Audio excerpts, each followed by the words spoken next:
नमस्कार दोस्तों, एक बार फिर स्वागत है आपका मेरे अभियान awareness about thalassemia and aplastic anemia में। दोस्तों, आज हम बात करेंगे कि थैलेसीमिया माँ बाप से बच्चों को होता कैसे है तथा इसे होने से कैसे रोका जा सकता है। दोस्तों, यह वीडियो प्रत्येक उस व्यक्ति के लिए महत्वपूर्ण है जिसकी शादी होने वाली है या जिसकी शादी हो चुकी है तथा वह अभी माता पिता नहीं बने हैं।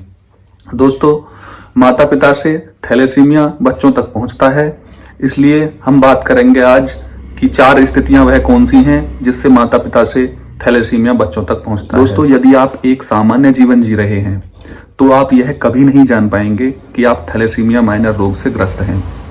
जब आप अपने ब्लड की जांच कराएंगे, जिसे HPLC जांच बोलते हैं, तो आप जान पाएंगे कि आप थैलेसीमिया माइनर रोग से ग्रस्त हैं अथवा एक सामान्य व्यक्ति हैं। यदि आप एक सामान्य व्यक्ति हैं तो यहाँ डरने की कोई बात है नहीं। अगर आप एक थैलेसीमिया माइनर पार्टनर से शादी करते हैं, संभावना नंबर 1 के ऊपर विचार किया जा सकता है। नीचे चित्र में दर्शाया गया है, ऐसी स्थिति में आपसे पैदा होने वाली संतान के 50% चांस या 50% संभावनाएं थैलेसीमिया माइनर होने के हैं, जबकि 50% संभावनाएं सामान्य बच्चा पैदा होने के हैं। थैलेसीमिया माइनर एक सामान्य व्यक्ति होता है जो एक सामान्य जीवन जीता है, तो यहां डरने की आवश्यकता नहीं है।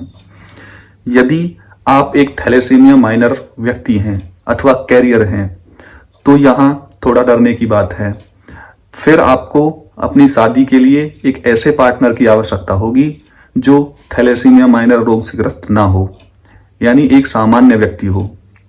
यदि अज्ञानतावश या भूलवश या ऐसे पार्टनर से शादी कर लेते हैं जो थैलेसीमिया माइनर है, तो ऐसी स्थिति में आपसे पैदा होने वाले शिशु की संभावनाएं 25% थैलेसीमिया मेजर होने की, जबकि 50% संभावनाएं थैलेसीमिया माइनर होने की, जबकि 25% संभावनाएं सामान्य होने की हैं।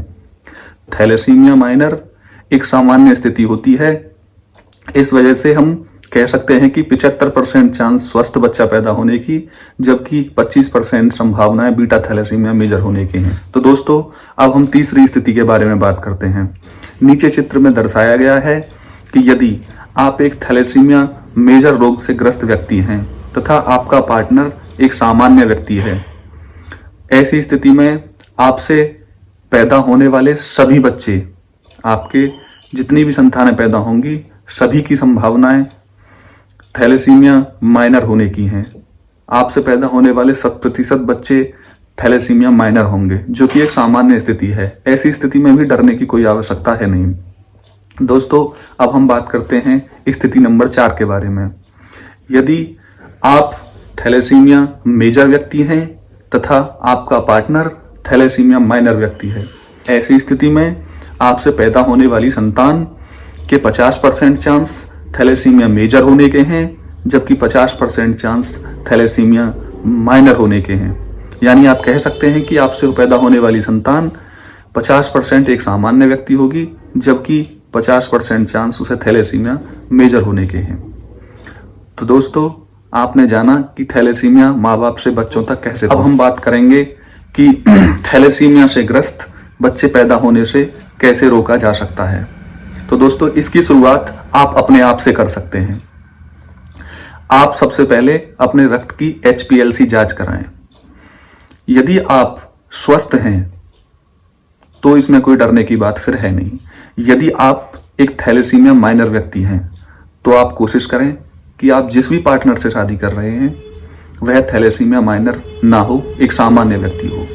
यहीं से एक स्वस्थ संतान पैदा होने की शुरुआत हो जाती है। यदि आप पहले से एक थैलेसीमिया माइनर व्यक्ति हैं तथा भूलवश आपकी शादी एक ऐसे पार्टनर से हो जाती है जो थैलेसीमिया माइनर है तथा आप संतान पैदा करना चाहते हैं, तो ऐसी स्थिति में प्रेगनेंसी कंसीव होने के 12 से 14 सप्ताह के बीच आपको एक टेस्ट कराना होता है, जिस टेस्ट का नाम HbA2 होता है, जिस जांच के लिए आप एक अच्छे डॉक्टर से मिलें तथा कोरियोनिक विला सैंपलिंग नामक सैंपलिंग कराएं, जिससे भ्रूण में पल रहे फेटल कि आहार नाल से डीएनए प्राप्त किया जाता है सैंपल के द्वारा, फिर उस डीएनए को लेबोरेटरी भेजा जाता है तथा उसकी HbA2 नामक जांच कराई जाती है, जिससे यह पता चलता है कि भ्रूण में पल रहा बच्चा यानी कि हमारा फेटल,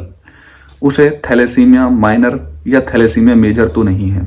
यदि भ्रूण में पल रहा बच्चा थैलेसीमिया माइनर है तो ऐसी स्थिति में प्रेगनेंसी कंटिन्यू करने की सलाह दी जाती है, जबकि भ्रूण में पल रहा बच्चा यदि थैलेसीमिया मेजर है तो ऐसी स्थिति में डॉक्टरों द्वारा गर्भपात करने की सलाह दी जाती है, यानी बच्चे का अबॉर्शन कराना होता है। तो दोस्तों, आपने जाना कि थैलेसीमिया मेजर बच्चा पैदा होने से कैसे रोका जा सकता है। अन्य जानकारी के लिए जुड़े रहिए मेरे साथ।